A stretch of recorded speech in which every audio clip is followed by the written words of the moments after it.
Question देखना है कि prove that √2 is irrational number.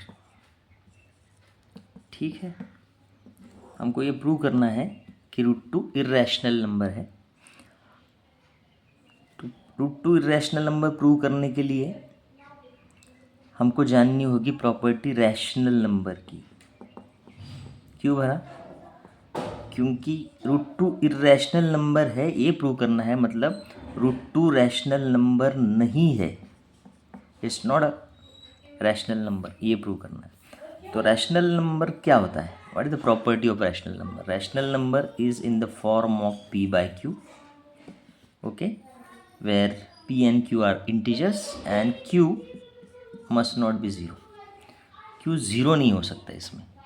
ठीक है, रैशनल नंबर किस फॉर्म में होता है? p/q के फॉर्म में होता है, और जिसमें q जो डिनोमिनेटर है वो ज़ीरो नहीं हो सकता, क्योंकि अगर वो ज़ीरो हो गया तो ये अनडिफाइंड हो जाएगी क्वांटिटी, या फिर इनफाइनाइट हो जाएगी। ठीक है, तो हमें एक ध्यान देना है कि रैशनल नंबर इस फॉर्म में होता है जिसमें q ज़ीरो नहीं हो सकता, ज़ीरो के अलावा और कुछ हो सकता है।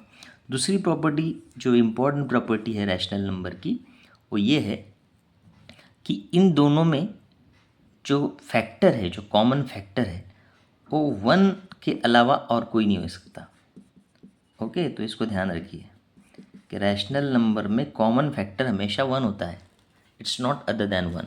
कोई भी रैशनल नंबर आप उठा के देखिए, मान लीजिए 1/3 लिखिए, 3/7 लिखिए, 5/9 लिखिए, कोई भी है, तो इसमें जो फैक्टर है कॉमन, 5 क्या होता है? 5/9 मतलब 1 × 5 1 × 9, इसमें कॉमन फैक्टर 1 है।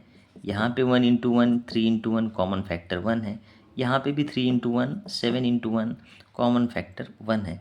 तो कॉमन फैक्टर 1 के अलावा और कुछ नहीं हो सकता है, तब वो रैशनल नंबर होता है। ठीक है ना? तो हमें ये प्रूव करना है कि √2 इर्रेशनल नंबर है, तो हमें कॉन्ट्राडिक्शन मानेंगे कि कंसीडर कि √2 जो है वो रैशनल नंबर है, क्योंकि रैशनल नंबर की प्रॉपर्टीज़ हमको पता है, उसके हिसाब से हम जाएंगे। तो √2 को अगर हम रैशनल नंबर मानेंगे और हम देखेंगे क्या √2 में वो सारी प्रॉपर्टीज़ है, ये वाली जो रैशनल नंबर में होती है, अगर वो हुई तो रैशनल नंबर है, अगर नहीं हुई तो इर्रेशनल नंबर है। ठीक, तो √2 अगर रैशनल नंबर है तो that must be in the form of p/q and q is not zero. तो यहाँ से p हो गया आपका √2q, करेक्ट है क्या? ओके, तो p² हुआ 2q²। तो p² इज़ 2q² ही है, तो देखिए 2 × q², q कोई भी नंबर है, कोई भी इंटीजर है, आप इसको -1 मानिए तो ये हो जाएगा 2 × -1², तो हो जाएगा 2, +1 मानिए तो 2 × 1² हो जाएगा 2। तो ये हमेशा इवन नंबर आने वाला है। आप 2 लीजिए, -2 लीजिए, q को 3 लीजिए, कोई भी लीजिए, तो हमेशा 2 मल्टीप्लाई होने के बाद p² इवन होने वाला है। तो p² is always even because it is in the form of 2 × q²। तो बाय प्रॉपर्टी अगर p² इवन है तो p भी इवन होने वाला है। इस चीज़ को ध्यान रखिए, p² अगर इवन हुआ तो इसका भी एक प्रूफ है, हम मान सकते हैं p² इवन है मतलब p² ऑन नहीं है, अगर हम प्रूव कर दे तो p इवन होता है।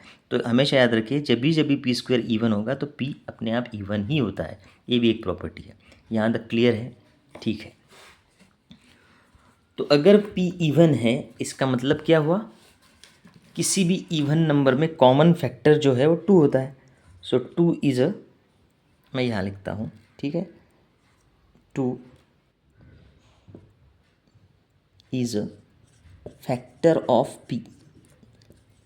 इसको स्टेटमेंट नंबर 1 मान लेते हैं कि 2 जो है वो p का फैक्टर है। ठीक है, ये स्टेटमेंट नंबर 1 हुआ। हम अब q के बारे में देखेंगे कि क्या होता है q में। ठीक है, तो देखिए हमारे पास p² = 2q² ए रिलेशन है, और दूसरा अगर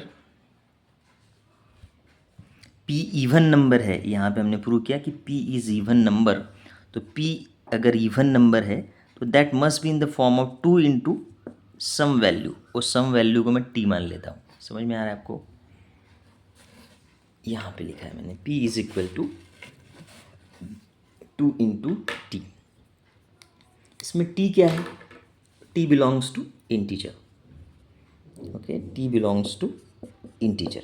देखिए आप कोई भी टी को कोई भी इंटीजर मान लीजिए, 1 मानिए, -1 मानिए, 3 मानिए, कोई भी इंटीजर मानिए, तो पी उस केस में इवन नंबर ही आएगा। तो हम कह सकते हैं कि P is in the form of 2t because P is a even number. इसका square if I do, P square is then 4t square. Is it correct? P square क्या हो गया? 4t square.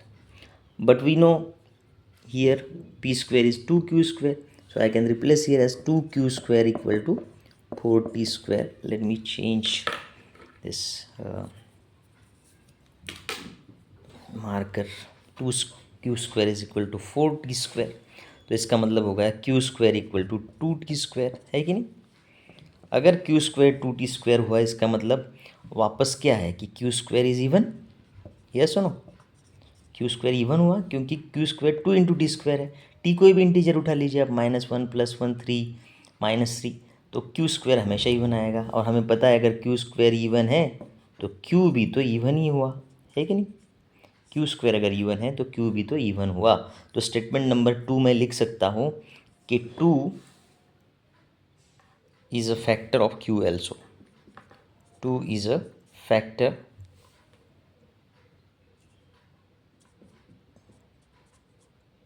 ऑफ क्यू, है ना? इसको statement number 2 मानिए, ठीक है। तो स्टेटमेंट नंबर 1 आपका था क्या था कि 2 is a factor of P. Statement number 2 क्या है कि 2 is a factor of Q. तो from statement 1 and 2, from 1 and 2 हम कह सकते हैं कि 2 इज़ अ कॉमन फैक्टर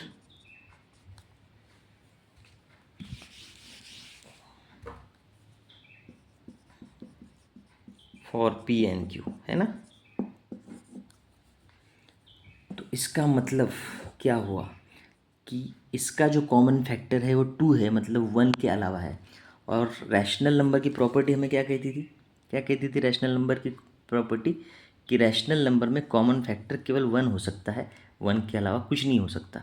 लेकिन यहाँ पे जो रैशनल नंबर हमने p/q माना था उसमें 2 कॉमन फैक्टर है, स्टेटमेंट 1 और स्टेटमेंट 2 से जो हमें मिला है ना?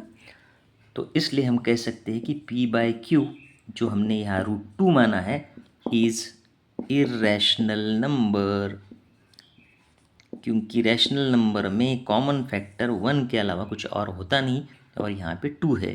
क्यों? तो 0 है नहीं, तो ये, लेकिन इसमें जो कॉमन फैक्टर है वो है क्या? 2 है। That's why √2 is irrational number, ठीक है। तो यहाँ पे मैंने जो अवेलेबल था रिसोर्स उससे कर दिया है। अगर आप चाहें तो मैं वापस इसको बोर्ड पे बना दूंगा आपके लिए। Thank you.